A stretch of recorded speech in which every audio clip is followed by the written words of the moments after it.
चलिए, आज इकोसिस्टम का last topic, biogeochemical cycle. Very important topic, और इस टॉपिक से एक क्वेश्चन पक्का आता ही आता है बीच में। इकोसिस्टम से जब भी क्वेश्चन बनना होता है तो ज्यादा चांसेस होता है कि इस टॉपिक से क्वेश्चन बनेगा ही बनेगा। समझते हैं बायो जियो केमिकल साइकिल का, इजी है। आप 10th क्लास वगैरह में भी थोड़ा बहुत पढ़े होंगे, नहीं पढ़े होंगे तो कोई बात नहीं। इसमें 3 वर्ड है, एक वर्ड है बायो, एक वर्ड है जियो, और एक वर्ड है केमिकल। इस तीनों वर्ड को अगर आप समझ लिए तो बस हो गया। बायो का मतलब है यहाँ पे लिविंग। बायो का क्या मतलब है? Living, livings. जियो का मतलब यहाँ पे non livings, non livings, non livings. और केमिकल का मतलब है यहाँ पे न्यूट्रिएंट। केमिकल का मतलब है यहाँ पे न्यूट्रिएंट। ये मिनरल भी हो सकता है और ये गैस भी हो सकता है, मतलब गैसेस न्यूट्रिएंट भी हो सकता है। ठीक है, अब इस पूरे एक साथ इस पूरे टर्म का मतलब समझिए। बेसिकली बात यह है कि मैं बीच में एक एरो बना रहा हूं यहाँ पे, इधर लिविंग और इधर नॉन लिविंग। ओके, इधर लिविंग और इधर नॉन लिविंग। ठीक है, और मैं आपसे कह रहा हूं कि लिविंग के नाम पर आप क्या क्या बताते हो? प्रोड्यूसर बताते हो, आप हर्बीवोर बताते हो, आप कार्निवोर बताते हो, आप डिकम्पोजर बताते हो। यही तो है लिविंग्स के नाम पे। नॉन लिविंग के नाम पे बहुत चीजें हैं। सॉइल है, एयर है, टेम्परेचर है, वाटर है, पीएच है, एक्सेट्रा। बहुत चीजें हैं। अब समझिएगा ध्यान से मैं क्या कह रहा हूं कि लिविंग के नाम पर मेजरली कौन है? प्लांट, एनिमल और माइक्रोब्स। इसी को तो आप अलग अलग कैटेगरी में ट्रॉपिक लेवल दे रखे हो, प्लांट, एनिमल एंड माइक्रोब्स। ठीक। नॉन लिविंग में क्या है? सॉइल है, एयर है, वाटर है, टेम्परेचर है, एक्सेट्रा। अब क्या बोला जा रहा है, सुनेगा ध्यान से। लिविंग और नॉन लिविंग के बीच में, लिविंग और नॉन लिविंग के बीच में लगातार कुछ न्यूट्रिएंट का साइकिलिंग हो रहा है, लेन देन हो रहा है। लिविंग नॉन लिविंग को दे रहा है, नॉन लिविंग लिविंग को दे रहा है, लिविंग नॉन लिविंग को दे रहा है, लिविंग नॉन लिविंग को दे रहा है। ये जो साइक्लिक चेंजेस चल रहा है लिविंग और नॉन लिविंग के बीच में, किस चीज का साइक्लिक चेंजेस? न्यूट्रिएंट एक्सचेंज का साइक्लिक चेंजेस। वो न्यूट्रिएंट मिनरल भी हो सकता है, वो न्यूट्रिएंट गैस भी हो सकता है, अभी देखेंगे। तो ये जो लिविंग और नॉन लिविंग के बीच में, लिविंग मतलब क्या? मतलब आप समझ चुके हैं, plant, animal, microbes. Non living का मतलब क्या? Soil, air, temperature, water, etcetera. Living और नॉन लिविंग के बीच में न्यूट्रिएंट के लेन देन का साइक्लिक चेंजेस लगातार चल रहा है, और इसी चेंजेस को, साइक्लिक चेंजेस को बायो जियो केमिकल साइकिल करते हैं। बायो मतलब लिविंग, जियो मतलब नॉन लिविंग, केमिकल मतलब न्यूट्रिएंट। तो क्लियर है? बायो जियो केमिकल साइकिल क्या है? It is exchange, it is a cyclic exchange of nutrient, that may be mineral or gaseous nutrient, between living and non-living. Now इसको example से समझते हैं। Plant, तुम सॉइल से मिनरल ले लो रे, ले लो, फास्फोरस ले लो, कैल्शियम ले लो, मैग्नीशियम ले लो, एटसेट्रा ले लो। प्लांट, तुम एनवायरमेंट से CO2 ले लो रे, ले लो, ले लो। प्लांट, तुम एयर वाटर ले लो रे, ले लो। प्लांट, तुम टेम्परेचर को अपने एंजाइम के एक्टिवेशन के लिए यूज कर लो रे, कर लो। प्लांट को एनिमल खा जाओ रे, खा लो। प्लांट, तुम CO2 छोड़ो रे, सॉरी, प्लांट तुम O2 छोड़ो रे, एनिमल तुम ले लो। प्लांट तुम O2 छोड़ो रे, माइक्रोब्स तुम ले लो। एनिमल, तुमने जो खाया प्लांट से, अब तुम्हारे अंदर माइक्रोब्स ग्रो कर रहा है रे, माइक्रोब्स ग्रो कर जाओ। एनिमल और प्लांट दोनों मर जाओ रे, मर गए। डिकम्पोज कर दो, माइक्रोब्स कर दिए, सॉइल में ह्यूमस बन जाओ रे, बन गए, कंटेंट सॉइल में चला गया।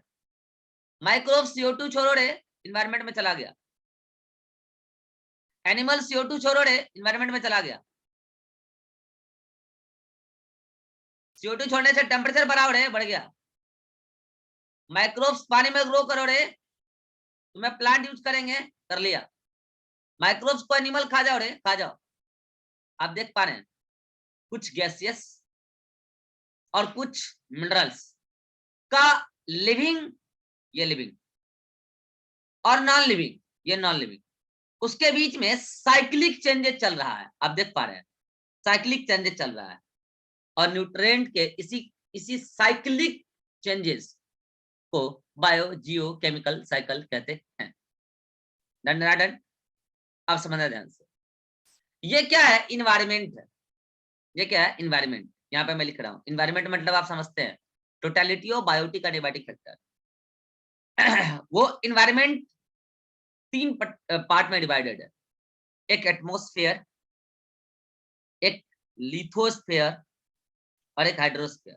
फिर से कह रहा हूँ इन्वायरमेंट, पूरी इन्वायरमेंट की बात कर रहा है। इन्वायरमेंट 3 पार्ट में डिवाइडेड है, एटमॉस्फेयर, लिथोस्फेयर, हाइड्रोस्फेयर।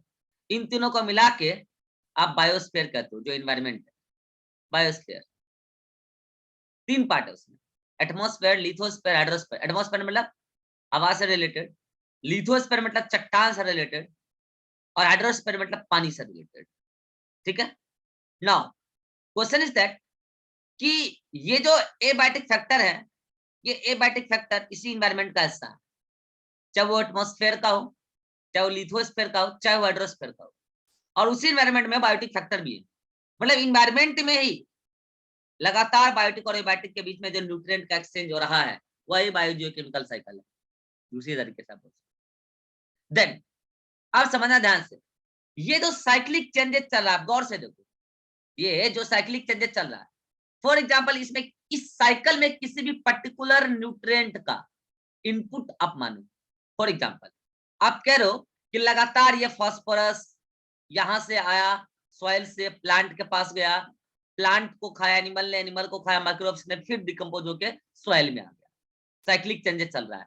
चलो मैं ये बात फास्फोरस के लिए मानू, हो सकता है कल को यहाँ पे बारिश बहुत जोर की हो जाए और फास्फोरस पानी मतलब कि रेनी वाटर के साथ बह के किसी दूसरे इकोसिस्टम में चला जाए। हेलो,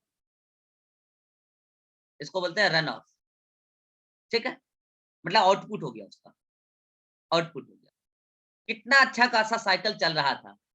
अगर फास्फोरस इस तरीके से आउट होता रहा, आउटपुट उसका होता रहा, तो मुझे बताओ क्या एक दिन फास्फोरस साइकिल रुक जाएगा? यस। क्या इसी तरीके से कोई दूसरे मिनरल के लिए भी एप्लीकेबल है? यस। क्या इसी तरीके से गैसेस के लिए भी एप्लीकेबल है? यस। तो इस कहानी से क्या शिक्षा मिलती है कि मिनरल का आउटपुट तो होता है किसी न किसी तरीके से, तो मिनरल का इनपुट भी हो रहा होगा। अब बात रही कि मैं पर्टिकुलर एग्जांपल को समझाता हूं कि फास्फोरस का इनपुट कहां से होता है। बेसिकली इसी इन्वायरमेंट में लिथोस्फीयर, चट्टान है, चट्टान के वेदरिंग से फास्फोरस रिलीज होता है, कैल्शियम रिलीज होता है, मैग्नीशियम रिलीज होता है, तो फास्फोरस का इनपुट हो रहा है।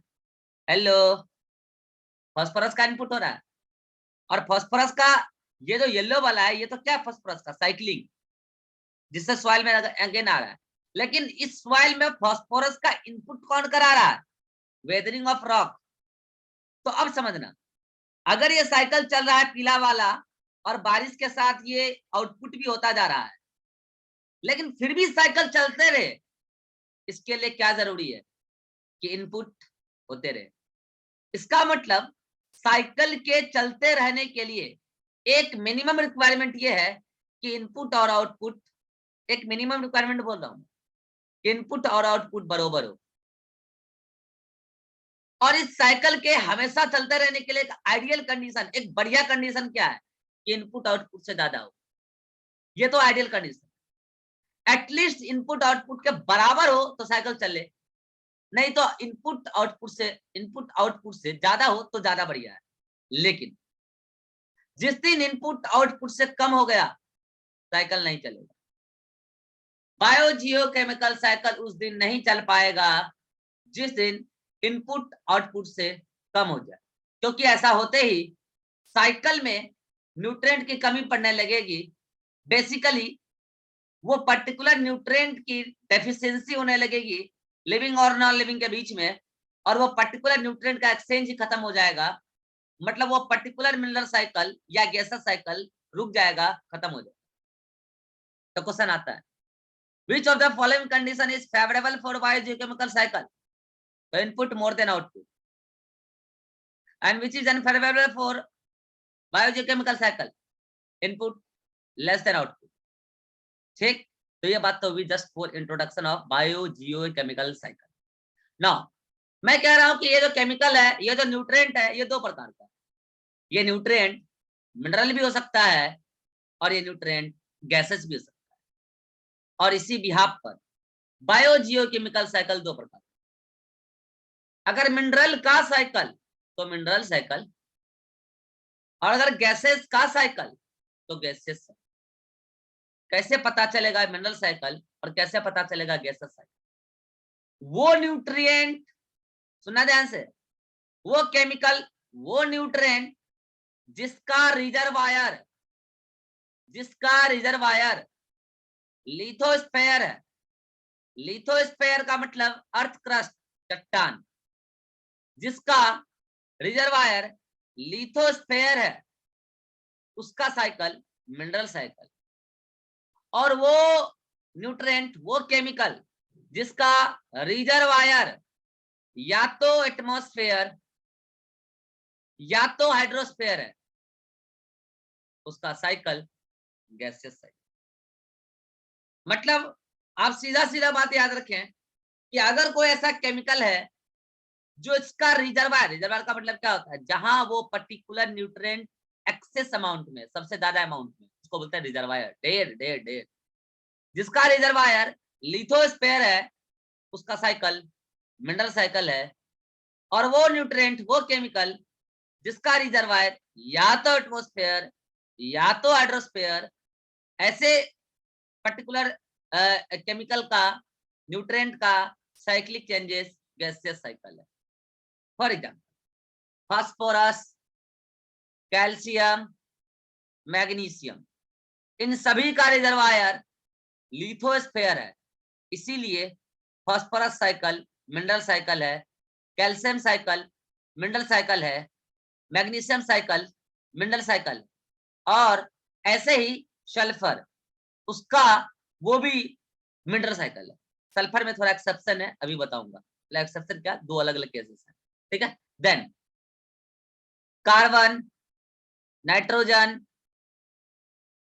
हाइड्रोजन, ऑक्सीजन, इन सभी का रिजर्वायर या तो एटमॉस्फेयर है या तो हाइड्रोस्फेयर है। कार्बन का रिजर्वायर हाइड्रोस्फेयर है, नाइट्रोजन का रिजर्वायर एटमॉस्फेयर है, ऐसे ही हाइड्रोजन और ऑक्सीजन का रिजर्वायर या तो एटमॉस्फेयर या तो हाइड्रोस्फेयर। इसका मतलब इन सभी का साइकिल गैसियस साइकिल है। ओके, इन सभी का साइकिल गैसियस साइकिल है।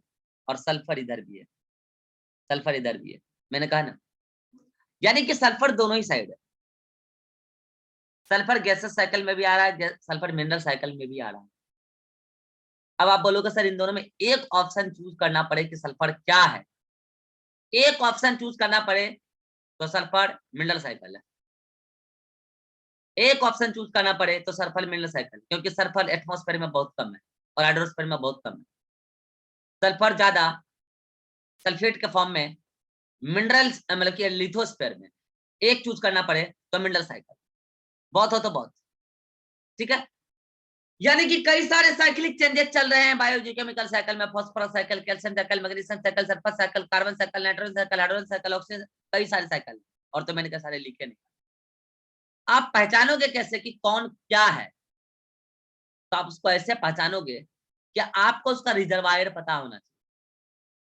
आपको अगर रिजर्वायर पता है तो आपको ये पता चल जाएगा कि वो पर्टिकुलर एग्जाम्पल किसका है। अभिषेक तुम क्या चुलबुल कर रहे हो और क्यों कैमरा बंद कर रहे हो? तुमको पढ़ना है मेरे से, ये डिसाइड करो पहले।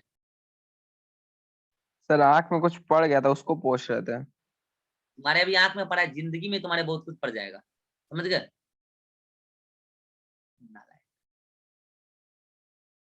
बेशर्म, शर्म नहीं आती, 180 नंबर ला के आते हो। हाँ तो क्या कह रहा हूं मैं कि ये बहुत टाइप के साइकिल है। आपकी सिलेबस में 3 साइकिल है, फास्फोरस साइकिल जो एक प्रकार का मिनरल साइकिल है, कार्बन साइकिल और नाइट्रोजन साइकिल। मैं आपको आज ये तीनों साइकिल पढ़ाऊंगा। पहले पढ़ाऊंगा मैं कार्बन साइकिल, देन पढ़ाऊंगा नाइट्रोजन साइकिल, देन पढ़ाऊंगा फास्फोरस साइकिल। यानी कि आपकी सिलेबस में 2 गैसेस साइकिल है और एक फास्फोरस साइकिल है, लेकिन आपके 12th एनसीईआरटी में केवल कार्बन साइकिल और फास्फोरस साइकिल। नाइट्रोजन साइकिल आपके 11th वाले प्लांट फिजियोलॉजी में, वहां तो मैं नाइट्रोजन मेटाबॉलिज्म बहुत डिटेल में पढ़ाऊंगा, लेकिन नाइट्रोजन का साइक्लिक चेंजेस का एक ओवरव्यू मैं यहाँ पे भी दे देता हूँ, क्योंकि इकोसिस्टम में उससे रिलेटेड क्वेश्चन आ गया है। ठीक है, तो चलिए, तो नाउ अब मैं स्टार्ट कर रहा हूँ कार्बन साइकिल। इससे पहले यहां तक बेसिक बात आपको बायो जियोकेमिकल साइकिल के बारे में पता होना चाहिए। और एक बात अलग से ध्यान रखना कि सल्फर दोनों तरफ आता है, सल्फर मिनरल साइकिल भी है और सल्फर गैसेस साइकिल, एक चूज करना पड़े तो मिनरल साइकिल। ये सारी बातें आपको नोट्स में लिखी मिल जाएगी यहाँ पर, देख ये रहा। अरे ये एक पेज कैसा बना रखा है थी, इसको लगता है कि वो किया नहीं है ढंग से। देखो यहाँ पे सारी बातें लिखी है, ठीक है। बायोजियोकेमिकल साइकिल को न्यूट्रिएंट साइकिल भी बोल सकते हैं। अच्छा, मिनरल साइकिल का इनाम है sedimentary cycle. Hello, mineral cycle का इनाम है सेडिमेंट्री साइकिल। और यहीं से मैंने ट्रिक बनाया है कि सल्फर को एक तरफ चूज करना पड़े तो एस की तरफ रखना। सेडिमेंट्री क्यों नाम दिया मिनरल साइकिल को? क्योंकि मिनरल साइकिल का रिजर्वायर है अर्थ क्रस्ट, मतलब चट्टान। उसका जब टुकड़ा होता है, उसका जब सेडिमेंटेशन होता है तो मिनरल रिलीज होता है, तो साइकिल चलता है, तो इसलिए सेडिमेंट्री साइकिल। ठीक है, तो एक चूज करना पड़े तो सल्फर सेडिमेंट्री में है, अदरवाइज सल्फर गैसेस साइकिल का भी पार्ट है। ठीक है, इसी पर बेस्ड एक क्वेश्चन आया था आपके सामने कि इसमें से कौन प्योर सेडिमेंट्री साइकिल है। ऑप्शन है फास्फोरस, ऑप्शन है सल्फर, ऑप्शन है नाइट्रोजन और ऑप्शन है CO2। अब आप एक बात देखो, CO2 में कार्बन है ऑक्सीजन हो, कार्बन साइकिल या ऑक्सीजन साइकिल, ये दोनों गैसेस साइकिल है, ये आंसर नहीं हो सकता। नाइट्रोजन में N है, नाइट्रोजन, ये गैसेस साइकिल है, ये आंसर नहीं हो सकता। अब रहा सल्फर और फास्फोरस, तो होल्ड करो, सल्फर तो गैसेस भी होता है और सल्फर तो सेडिमेंट्री भी होता है, होल्ड करो। फास्फोरस केवल और केवल सेडिमेंट्री होता है, इसलिए आंसर क्या होगा, बोलो आंसर क्या होगा, फास्फोरस। ठीक है, तो इस प्रकार के क्वेश्चन आप सॉल्व करोगे तो आपको पता चलेगा। ठीक है, नाउ नेक्स्ट वन, कि कई सारे इन्वायरमेंटल फैक्टर मिलके डिसाइड करते हैं, जैसे सॉइल है, मॉइस्चर है, पीएच है, टेम्परेचर है, ये सब मिलकर डिसाइड करते हैं कि एटमॉस्फेयर में न्यूट्रिएंट कितना रिलीज होगा। एटमॉस्फेयर की बात हुई, ये बात एनसीईआरटी की लाइन, ठीक है। बाकी ये बात अभी आपको और भी समझ में आ जाएगा कि इन्वायरमेंट में 3 पार्ट है, एटमॉस्फेयर, लिथोस्फेयर, हाइड्रोस्फेयर। एटमॉस्फेयर में कोई भी पर्टिकुलर न्यूट्रिएंट किस रेट से ऐड होगा, ये कई सारे इन्वायरमेंटल फैक्टर पर डिपेंड करता है। जैसे सॉइल की क्या क्वालिटी है, सॉइल में डिकम्पोजिशन का क्या रेट चल रहा है, सॉइल की मॉइस्चर क्या है, एटमॉस्फेयर का मॉइस्चर क्या है, पीएच क्या है, टेम्परेचर क्या है। ठीक है, नाउ अब मैं स्टार्ट कर रहा हूं कार्बन साइकिल। अगर यहां तक से भी क्वेश्चन बन चुका है बायो जियोकेमिकल में साइकिल में, यहां तक से भी क्वेश्चन बन चुका है जो अभी मैंने बोला। यहां तक में अगर अभी भी किसी को कोई कंफ्यूजन है तो पूछ लो, बाकी मैं आगे बढ़ जाऊंगा। Atiq, no sir. Rajeshwari, no sir. Vivek, no sir. Abhishek, no sir. इस मीटिंग में 10 मिनट बचा है, हो जाएगा क्या कार्बन साइकिल? नहीं होगा 10 मिनट में, अटक जाएगा, 12 मिनट है। आ जाओ, अगले मीटिंग में मिलते हैं।